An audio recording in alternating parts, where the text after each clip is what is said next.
Alright, in this video we're going to make a basic granny square, a type that is scalable.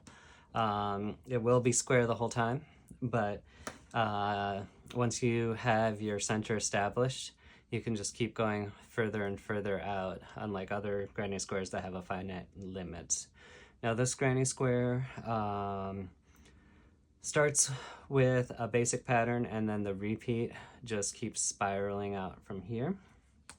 We're going to start out with a magic loop, and then we're going to do three double crochets, and then we're going to do 2 chains, 3 double crochets, 2 chains, 3 double crochets, 2 chains. I bet you see how this is going. 1, 2, 3 double crochets and 2 chains. So that'll be the first row. The second row is going to play off of this foundation row, and we're gonna always be working into these chains. So there's always going to be a gap in between. So it's going to be 3 double crochets. For the corners, it's going to be a chain 3, 3 double crochets. For the edges, chain 2, 3 double crochets. For the edge, chain 3, chain 2. Boy, my handwriting's starting to make it look Chinese. And then for the edges, chain 2, 3 double crochets, chain 3, 3 double crochets, chain 2. Again, edge, 3 double crochets, chain 3, 3 double crochets, and 2. Now once you have this, anytime you are working on an edge, you're always going to do a chain 2 between your 3 double crochets. Anytime you're working on a corner, you're always going to do a chain 3 and a group of 2 double crochets. So as long as you bear that in mind, you can continue going outwards, almost in a spiral shape until infinity. So here I already have my magic loop. I have a chain of 3, which will count as my first half double crochet. And then I'll go ahead and do another double crochet. My first double crochet, second double crochet, third, and then we're gonna chain 2. Could probably chain 3 on this as well, but we're not gonna. And then once more, chain 3. This does work as well with 4 double crochets in your grouping. Anything more than that, and things might get a little unstable, but you can always mess with it, see, go from there. I like doing a group of 4 actually for a lot of my projects, just to keep my brain engaged. Something about 3 just makes my mind kind of begin to wander. All right, so we have 1, 2, 3, chain 2, 1, 2. I'm gonna give my magic loop a little tug here, just to keep me in a good place mentally. Sometimes if it goes too far, then it'll come undone and just make more work for you. So 1, 2, and 3. And then just to remain symmetrical, we'll do our chain 2 once more. We can pull it tight, and we're going to work into the top of our chain 3. So wherever you can find a couple loops, we're just going to do a slip, and then pull it over, and we're going to call that good for just a second. Talk about what we're looking at. As we can see here, we basically have that exact same shape already. Don't this loop here, you can always pull tight later on. But what we're going to do here to hack the second row is we're going to basically flip it over, and then from then on out we'll be able to just continue looping outwards. So what I do here is I will just move my crochet hook this way, and then from here you can see we are in a perfect position to continue working into our corner. If we want, if we were to go this way, we would not have a post to work into here, and that would make it appear slouched at first. So this kind of hacks our way into our first row. You could also just do a slip stitch to bind it off and then start fresh as well, but in the great scheme of things, you're going to be starting in the same place anyway. So this is just an easy hack to get you there quicker. So here we have 1, 2, 3, and then chain 3 since it's a corner, and then 1, 2, 3. And then because we're basically working an edge here, we're going to chain 2. And then here, once more, we'll do our group of 3.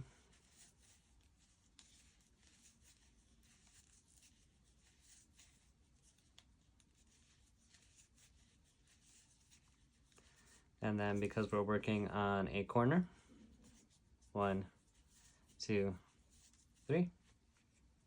And here you can already see that corner is nicely established, and that's just what we're going to work towards.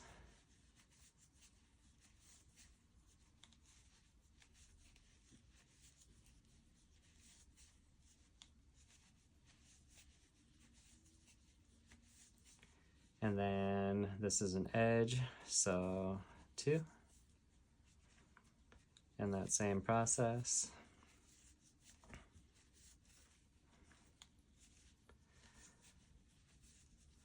I've done this before where I have started with a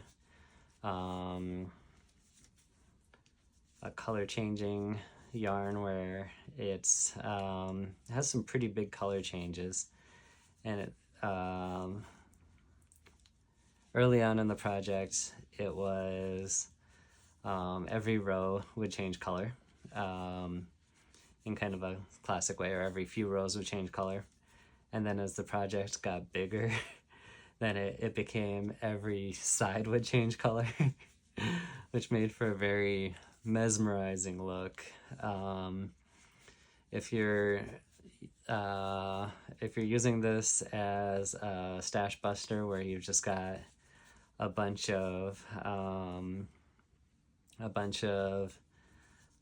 skeins or partial skeins, in my case for making hats, and you just want to use them up, you can change color with every row, no problem at all, or every other row, or alternated, or whatever suits your fancy. There's no rules.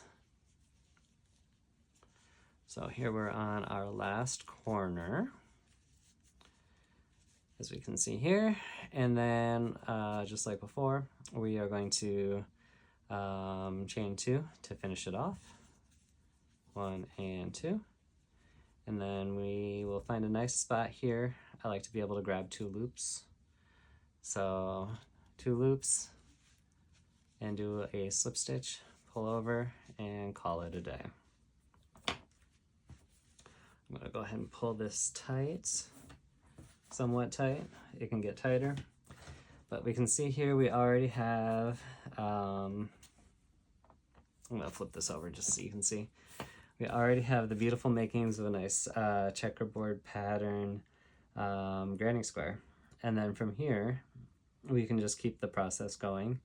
And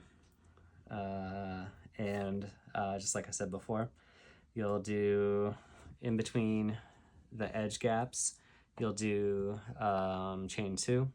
On the corners, you're going to do a chain of 3. So just like before, our little hack to end up working an edge straight away, we will flip it around and we're good to go. So wherever we have a gap, we're going to work in our 3 stitches. That's the nice thing about this project. You never have to wonder where you're going to stick your hook, which is a problem a lot of people have when they're starting out with normal rectangular crochet. And then edge sew 2. And then here we have a corner, so we're going to do a chain of 3 on the corner. And just like any crochet project, when you're starting out, it's going to feel a little, or it's going to be a little confusing, but once you've got a nice flow going, once you get to those edges, you aren't even going to think about it. You'll just get in a flow state. You can watch your Netflix or your Golden Girls on Hulu or whatever suits your fancy. Okay, so we got 3. This is an edge, so chain 2, and then we're back in the middle. You could watch football, you could watch soccer. Wouldn't that be funny for whatever living situation you're in to walk into? They come home from a hard day at work and you're sitting there with the game on, beer by your side, crochet hook in hand.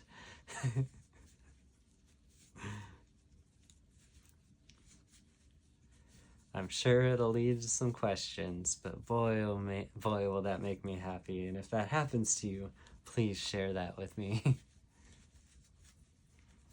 All right, so I'll be fully honest. I didn't realize, or I'm not 100% sure if I crocheted like it was an edge. So we're just gonna undo it until we know what we've got. So right here, we know that we have 2.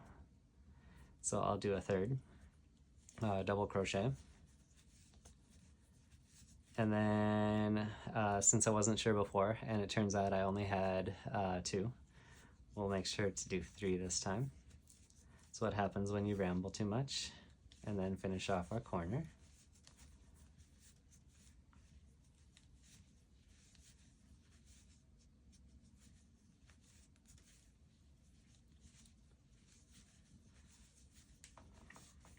And we're back at it. And in all honesty, on a project like this, if you make a little whoopsie on the number of chains, you can, like, no one's gonna notice. It might just be a little bit tighter in that spot or a little bit looser in that spot. But if you're like me and you're making a project that is large enough to hide from your enemies, then it's all just gonna blend together in the wash. So don't stress too much about it.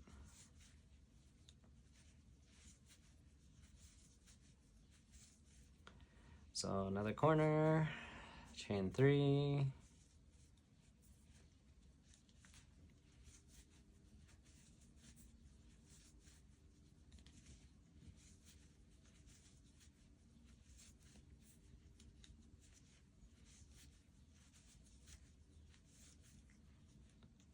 And because we're back to an edge, chain 2, we're almost back to our starting point.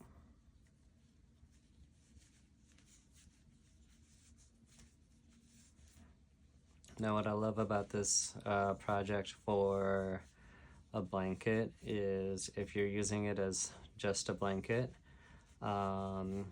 it is delightful in the summery months because if you don't have anything underneath it, it is going to breathe. If you're using it in the winter months, I highly recommend using it almost like a sandwich layer. So like you could put it between your sheets and a bedspread, and it will almost it will work as an insulation layer, and it'll keep you even warmer in the middle of the winter, because every one of these little gaps here will hold your body heat even better than just a blanket or a bedspread alone. Now, to finish this off, we just have to close off this gap. Since it's on an edge, we're just gonna chain 2, 1 and 2, and then let's grab a pokey. We're gonna work into these 2 loops here. Extra reinforcements keeps it from looking a little wobbly in the great scheme of things. Yarn over, and then pull up a loop. You can pull that tight for evenness. And there we are, 1, 2, 3 rows. This is one of those projects you can decide how you want to do all of it, where you want to end. Some people will do 3 rows, start a different color to work towards a big grinding square. Sometimes you can just keep, like I said, it's scalable, so you can just keep working outwards. You can change colors between rows.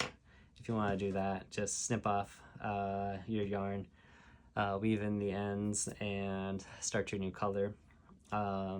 If you want to keep working with the same yarn, you can use my little hack of just turn your work and start into the gap where you left off. Now you can see the tiniest little bit of carryover through here. So like we see here that carryover, and we see that carryover here, and it will carry over all the way through. It's not honestly that obvious with this particular pattern compared to others. Like, oh, there goes my light. It does have some carryover, but it's not enough to be problematic as far as I'm concerned. So I guess since we ran out of light, we're gonna stop my my video here. But from here, the sky's the limit. And whenever you get to the end, you can just follow the you can double crochet, or sorry, half double crochet or single crochet the outside to give you a nice crisp edge. And then when you get to the corners where we had chain 3 before, you would just do let's say a double crochet, chain 1, and a double crochet to help you navigate those corners. But hope you enjoyed the video. See you next time.